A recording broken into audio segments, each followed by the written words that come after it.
운전을 하다 보면 해서는 안 되는 행동인 줄 알면서도 끼어들거나 다른 차량들의 운전에 불만을 가지고 경적을 울리거나 상향등을 켜거나 또는 그러한 행동을 다른 운전자에게서 당하기도 하는데요. 이러한 행동들이 단순한 항의나 경고의 의미가 아니라 경우에 따라서는 범죄가 될 수도 있다는 사실을 알고 계신가요? 실제 사례인데요. 출근 시간대 어린이 보호구역을 벗어났는데도 시속 40km 이하로 진행하는 운전자 B씨에게 경적을 울렸더니 B씨의 차량이 빨리 가는 것이 아니라 오히려 더 서행하였다고 합니다. 이러한 상황이 답답해서 A씨가 경적을 수차례 더 울리자 B씨의 차량이 비상등을 켜고 정지해 A씨도 어쩔 수 없이 같이 비상등을 켜고 정지하게 되었습니다. 하지만 뒤따르던 다른 차량들이 경적을 울리며 추월해가자 정지하고 있던 B씨의 차량은 다시 출발했지만 계속 서행으로 진행했다고 하는데요. 뒤따르던 A씨는 답답한 나머지 B씨의 차량을 추월하면서 운전석을 살펴보니 B 차량의 운전자는 전화를 하고 있었습니다. 화가 난 A씨는 창문을 열고 B씨를 향해 운전 중에 통화를 해도 되냐 이런 말을 두어 번 외쳤지만 B씨는 아랑곳하지 않았고 도무지 대화가 되지 않아 그냥 추월해서 지나갔습니다. 그로부터 1시간쯤 지나고 A씨에게 경찰서에서 전화가 왔다고 하는데요. 보복운전으로 신고 접수가 되었고 가해자 신분이라며 출석 요구를 하면서 출석하여 소명하라는 전달을 받게 되었습니다. 당시 B씨는 112에 A씨를 신고 중이었다고 하는데요. 사례와 같은 보복운전 신고는 언제든 일어날 수 있습니다.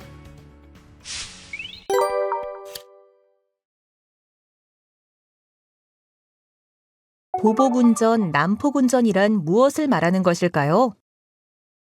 먼저 보복운전이란 법에 명시적으로 정해져 있지는 않지만 보통 운전 중 고의로 자동차를 이용하여 상대방을 위협하거나 급기야 충돌하여 차량을 파손시키는 행위, 그리고 사람을 다치게 하는 일체의 행위들을 말합니다.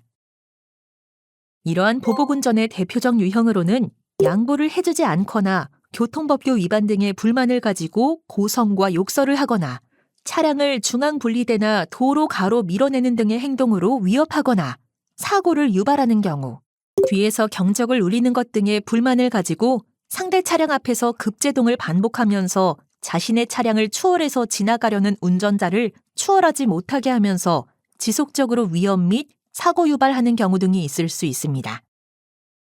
다음은 난폭운전인데요. 보복운전과는 가장 큰 차이 중 한 가지는 특정인을 대상으로 하는 것이 아니고 불특정 다수를 대상으로 한다는 것입니다. 사고도 일어나지 않았다 하더라도 신호위반, 중앙선 침범, 제한속도 위반과 같은 중대교통법규 위반 행위를 연달아 지속 반복하거나 2가지 이상의 위반을 동시에 진행해서 다른 사람에게 위협이나 위해를 가하거나 교통상의 위험을 발생시킨 경우 도로교통법상의 난폭운전죄로 처벌받을 수 있습니다. 보복운전과 난폭운전은 어떤 처벌을 받게 될까요?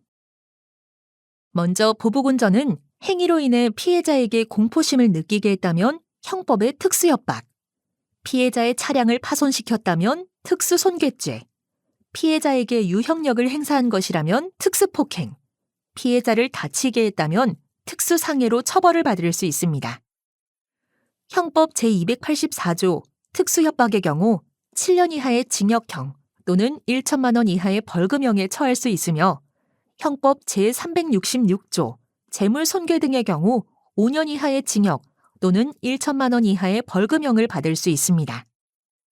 다음으로 형법 제261조 특수폭행의 경우 5년 이하의 징역형 또는 1천만 원 이하의 벌금형에 처할 수 있고 형법 258조의 2 특수상해의 경우에는 1년 이상 10년 이하의 징역형으로 처벌받을 수 있습니다.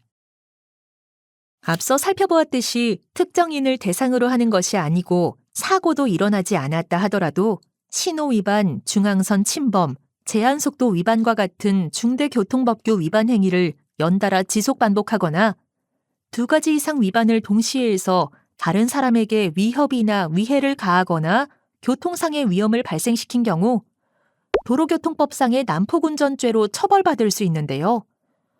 난폭운전의 경우 1년 이하의 징역형 또는 500만 원 이하의 벌금형에 처해질 수 있습니다. 보복운전과 난폭운전의 실제 처벌 사례들을 몇 가지 살펴보겠습니다. 첫 번째 사례는 2015년 의정부에서 일어난 사건인데요. 차로 변경 때문에 다툼이 있었고 그 후 피해자는 가해자에게 따지기 위해 차량 앞을 가로막았지만 가해자는 속도를 높여 피해자를 그대로 충격한 사건입니다. 이 사례에서 가해자의 살인미수죄가 인정되었지만 합의가 이루어진 점 등을 고려해 징역 3년에 집행유예 5년이 선고되었습니다. 두 번째 사례는 2014년에 발생한 사건인데요. 17톤 화물차 운전자 A씨는 고속도로 휴게소 근처에서 승용차 운전자인 B씨가 A씨의 차량 앞으로 끼어든 것에 불만을 가지고 보복운전을 하였습니다.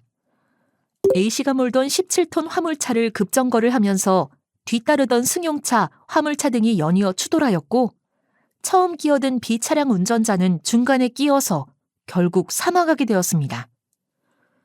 보복운전을 하다 결국 사망사고까지 발생한 것인데요. 법원은 일반 교통방해치사죄를 적용하여 징역 6년형을 선고한 사례입니다. 세 번째 사례는 연속 차로 변경에 관한 사건입니다. 출근길 정체로 혼잡한 도로 상황에서 가장자리 차로로 진행하던 A씨는 좌회전을 하기 위해 1차로까지 연속적으로 차로 변경을 진행하면서 좌회전을 시도하였습니다. 하지만 이러한 연속 차로 변경으로 다른 차량들은 정상적인 진로를 방해받았고 교통상의 장애를 발생시키게 되어 난폭운전죄로 처벌을 받게 되었습니다. 그렇다면 보복운전이 발생했을 경우 슬기로운 대처법은 무엇일까요? 첫째, 맞대응을 하시면 안 됩니다. 맞대응을 하면 쌍방 보복운전으로 양쪽 모두 형사처벌을 받을 수 있습니다. 보복운전 차량에 맞대응을 하지 않고 따라가는 경우도 있는데요. 이는 다툼으로 이어져 큰 사고로 이어질 수 있으니 따라가는 것도 해서는 안 됩니다. 둘째, 피해를 당한 경우 일단 안전한 곳으로 차량을 이동시켜 보복운전 차량을 먼저 보내고 경찰에 신고하는 것이 가장 바람직한 방법입니다. 만일 상대 차량이 같이 정지하더라도 차량 밖으로 나가지 마시고 차량 안에서 경찰에 신고하고 기다리면 상대 차량은 알아서 피해갈 것입니다. 보복운전으로 인해 다소 억울하겠지만 피해자의 억울함은 가해자가 경찰에서 조사받을 때 진정서로 억울함을 호소하거나 진심으로 사과를 하면서 용서를 구하면 그때 용서하는 방법으로 해소할 수 있습니다. 셋째, 교통법규를 준수해야 합니다. 보복운전을 당했다는 이야기는 옳고 그르고를 떠나 피해자의 운전에 시비거리가 있었을 수도 있습니다. 양보운전을 하지 않았거나 교통법규를 위반했거나 하는 부분 때문에 앙심을 갖고 보복운전을 하는 경우가 많으니 교통법규를 준수하고 다른 차량이 양보를 요청하는 상황에서는 양보를 해주면 좋을 것입니다. 보복운전과 난폭운전은 한순간에 본인도 모르는 사이 또는 자신을 통제하지 못하는 순간 가해자가 되는 경우도 있을 수 있습니다. 별다른 생각 없이 교통법규를 위반하여 과태료나 범칙금 통지서 받는 것처럼 의도치 않게 보복운전으로 신고당할 수도 있으니 교통법규를 준수하여 보복운전을 예방하여야 가해자가 되는 일도 발생하지 않을 것입니다. 마지막 보복운전 대처 방안으로 블랙박스 영상을 잘 보관하여야 합니다. 다툼이 있었다면 결국 증거 싸움이 되니 블랙박스 영상 보관은 필수인데요. 보통 블랙박스 영상은 일정 기간이 지나면 삭제될 수 있으니 미리 잘 보관해야 합니다. 경찰에 상대방이 신고하면 접수 사건 배당 상대방을 조사한 다음 본인 조사가 진행됩니다. 따라서 경찰서에서 전화받았을 때는 이미 사건 발생일로부터 한 달 정도 시간이 지난 상태라 블랙박스 CCTV 확보도 못하고 상대방 주장대로 당하게 되는 억울한 상황이 발생될 수도 있으므로 민감한 상황이 발생했다면 미리 대처하는 것이 필요합니다. 교통법규 준수와 양보운전으로 보복운전과 난폭운전을 예방하고 운전자 모두가 행복한 도로를 함께 만들어 갑시다. 감사합니다.